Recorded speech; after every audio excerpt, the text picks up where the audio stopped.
A red stripe down the side. There's the whistle. 1 minute first period, 58 seconds, 57 seconds. There's got to be a sense of urgency in this round. Hubbard's in on a shot. He's got a single leg, a low single on Ramey. Ramey tried to hook up a cradle. He's kind of in a weird position. Ramey's laying on his side. He's got Hubbard's head pinched. Nothing's going to happen there. Our official's able to stop it, get them back up to their feet, and call a stalemate. So they're circling in the middle of the mat. Officials Mike Talmadge out of Lahana. He's been reffing for years. Still looks young enough to do it, but I bet he's been reffing for 25 years. Ramey's in on a single leg. Now he reaches up around the back of Hubbard. That allows Hubbard to use that whizzer. Ramey's still got the single up in the air, but Hubbard's got his foot hooked around the outside leg of Ramey, and they go out of bounds. It's a bad decision to reach up around the waist and allow that whizzer to happen. Oh, Hubbard's in on a nice low single. He turns the corner, he tripod circle. He's got Ramey's leg up in the air, and Ramey's still diving off. Hubbard's able to keep his toes in, and as they drag out of bounds, looked a lot like an NFL wide receiver catch on the sidelines. Ramey gives up the takedown. He's disgusted. He's got his hands on his hips, and he walks back to the center. But it was a good low single right off the whistle. Tell you what, against Hubbard, he better be ready if they're in neutral. Hubbard's coming. Hubbard loads him on the left side. Time runs out, so it's 2-0. Another one of those unfortunate situations where you give up points with no time left on the clock. Ramey wins the toss. He defers. Hubbard from Baca County chooses both up. Referee blows. This time Hubbard doesn't take the shot right away, but there he does. He takes a shot. Ramey just circles around behind him. If he can return him to the mat here, they're on their feet. If Ramey can circle around behind him, he's going to get two. He's got a cross face, and it looks like he's trying to get a cradle on the far side. But he's a little bit too high. Now he jumps to this other side. He's still got that cradle hooked up. And he's got 2 points. He's still got the cradle, but he better be careful because he's a little bit high. Now he's circling around the side. He's almost hip to hip. They're right there in the middle of the mat. Ramey's in business. He might be able to pull him back here. As he circles some more, he gets hip to hip. He's got a tight cradle. He must have a monstrous grip. He's pulling him back, and now he's getting back points. Hubbard's giving up back points right there in the middle of the mat, but Ramey's too high. His shoulder's actually behind the head of Hubbard. He's not going to get a pin here, but he keeps adjusting his position. He's got his bottom knee pushing his hip away. Now he gives that up. He takes his top leg, and he reaches over the top of Hubbard's far knee, and he pulls his hip over, but then Hubbard's able to peel his hand off, and Ramey gets 3 back points. So now Ramey's up 5-2 with 54 seconds left in the second period. Trying to hook up that cradle again. Hubbard's just trying to survive down there right now. I think he's trying to figure out how Ramey could be so strong to be able to crush his head to his knee like that. But here again, he makes a bad mistake. He was going to do an outside leg stand-up, and he had his head close to his knee. Ramey couldn't hook the cradle up, and now Hubbard breaks free. So now the score's 5-3 with 28 seconds left.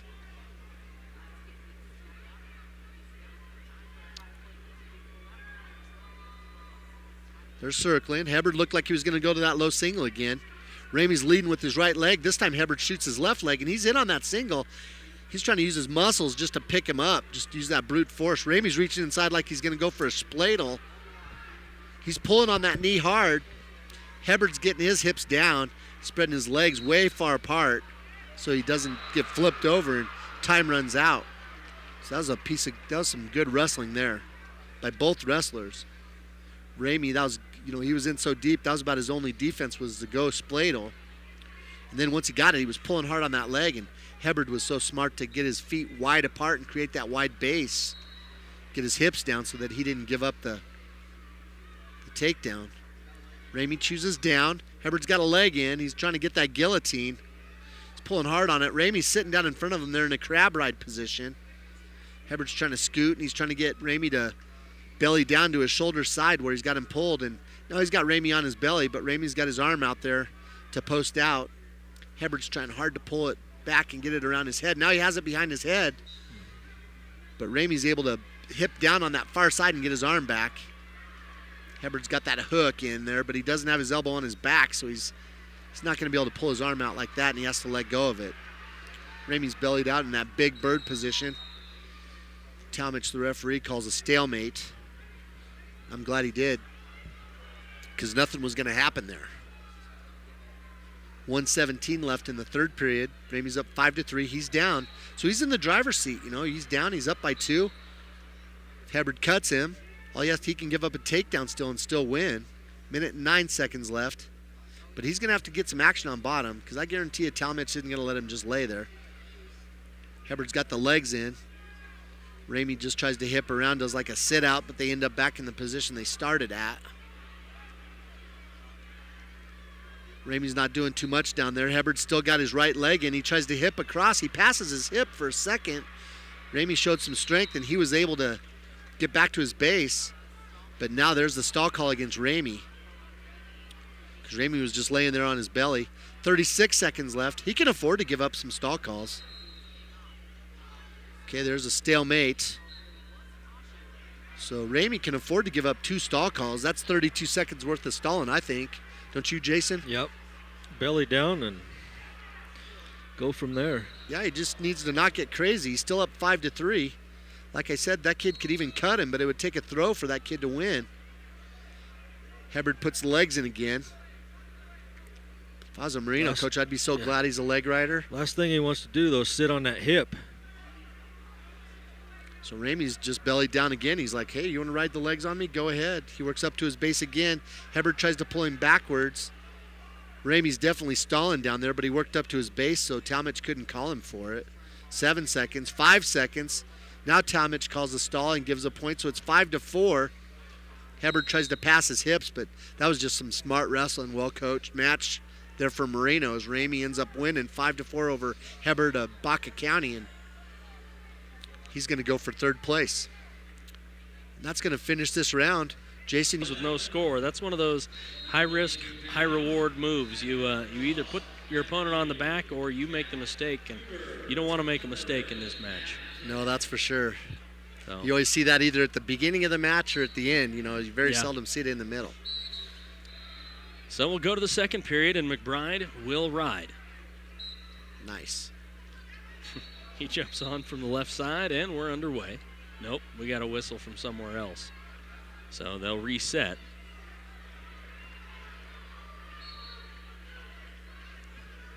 And now we're underway. Barker gets into sit-out position, makes his way up onto his feet, and McBride just drives him right out of bounds. But these guys hustle right back. Barker sprinted back.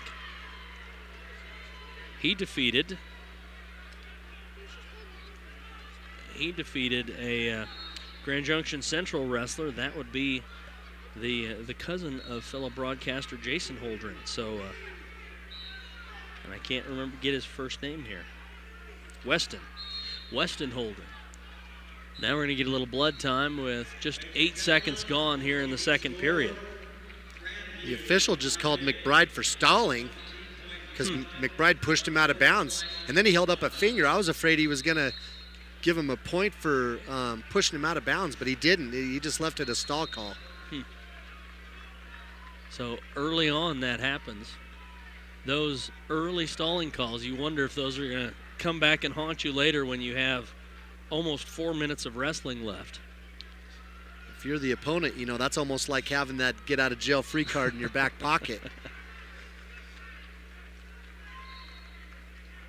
Looks like everybody's set and ready to go. Barker, nope, still have some mess to clean up on the mat. Again, this is our final match of this round. At the conclusion of this match, we will break until 2 o'clock, and then the craziness will ensue. All of the fifth-place matches happen at once in the 2 and 3A. Then all of the third-place matches happen at once. And then we go through it again with 4A. So we're back underway.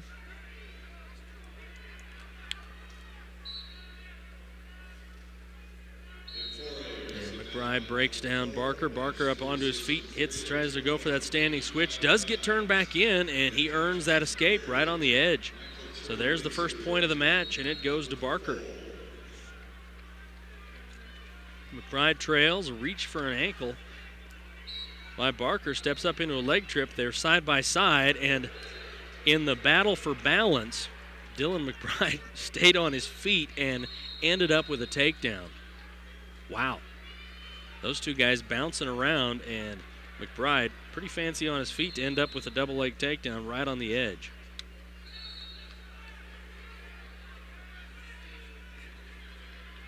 So the scoreboard does show 2-2. So was that a penalty? Must have been the penalty point. If the score shows 2-2 now. Yeah, he must have given the penalty point, and they just didn't get it up on the board fast enough. But I saw him raise that one finger up, and then Kyle Gralls, the coach, took him to the table when the blood thing happened. But So they must have awarded the point there. So it is 2-2 with a minute to go in the second period. McBride will be back on top from the left side. Switch attempt again by Barker. He's up onto his feet, trying to get turned back in on the switch. He's in pretty good position, but McBride gets his hip back over the top. Trying to drive through. And he'll maintain control, drives Barker back down to his stomach. The match is tied 2-2 with 35 seconds to go in the second period.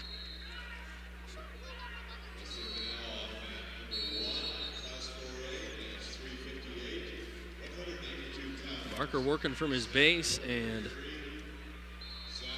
McBride got a hold of a wrist here, trying to see where he's reaching for. Here comes Barker with a roll. They'll roll all the way through with just 10 seconds left in the second period. And that looks like that is how the second period will wind down. 2-2 will be our score as we head to the third period of this match. Boy, now that point's coming back to haunt us a little bit now. Yeah, that was a big point early. Luckily, McBride gets choice here, and he gets to go down. McBride has a takedown in the match, and McBride has an escape, Barker has an escape and a penalty point. Those are the 2 points for each wrestler. McBride working from the bottom, trying to get up into his tripod. He's up onto his feet, and he's got Barker wrapped around the waist. Barker out on the side, and he'll drag McBride through. McBride just trying to pop his hips up over the top. They're side by side. Actually, Barker is almost underneath McBride, but because he's got a hold of that tight waist, they can't go anywhere. If Barker loses that move, that's a pretty easy reversal for Dylan McBride. McBride had his hips in the right spot, just couldn't quite get over the top and break that grip. Minute and a half to go in the match. 2-2 the score. Here's McBride up onto his feet, turns back in, faces, and they go out of bounds. No change, no escape. Oh. Now there's another penalty point. Wait a minute. Now he's going to give the penalty point against Barker because he tossed him off. Yeah, or if it was a second caution. I'm not sure if it wasn't the second caution against him, but his dad, Scott Barker's right over at the table. I thought the official gave kind of the sweep, the signal like he was saying because he shoved him out of bounds. So that for the second time in the match, we see a penalty point come in. Maybe one of those calls, it's like a payback call or something. I don't know. That was crazy. So as it stands, that is a point for Dylan McBride. That puts him up 3-2, and he still works from the bottom. He did not get the escape as they went out of bounds. Minute 15 to go in the match. He leads at 3-2. Now he stands up, turns back in, hard cross face, and he'll be able to push away for the escape. He leads at 4-2. They're on their feet. Here's the shot by Barker. Front headlock by McBride. McBride keeping him away. Another shot by Barker, and McBride gets driven off the mat. And the way these points have been flying by the edge of the mat, I think McBride's got to be careful. If he dances too far back near the edge, he may get called for the stalling or for fleeing the mat. Yeah, he's got to circle in. He's got his back to the edge right now. 42 seconds left. Oh, and then he stepped right into that headlock. and all of a sudden Barker is on his back. Is that the cow catcher? It looked like he hit that cow catcher, and he put Barker right to his back. It's more of a lateral drop. And he gets the pin. Well, that match changed. That's awesome. All of a sudden, Dylan McBride gets a pin, and so he'll move out and wrestle for third place. Wow. What a drop by McBride. The pin time is 4 minutes and 32 seconds, so Dylan McBride will wrestle for third place. Coming up, those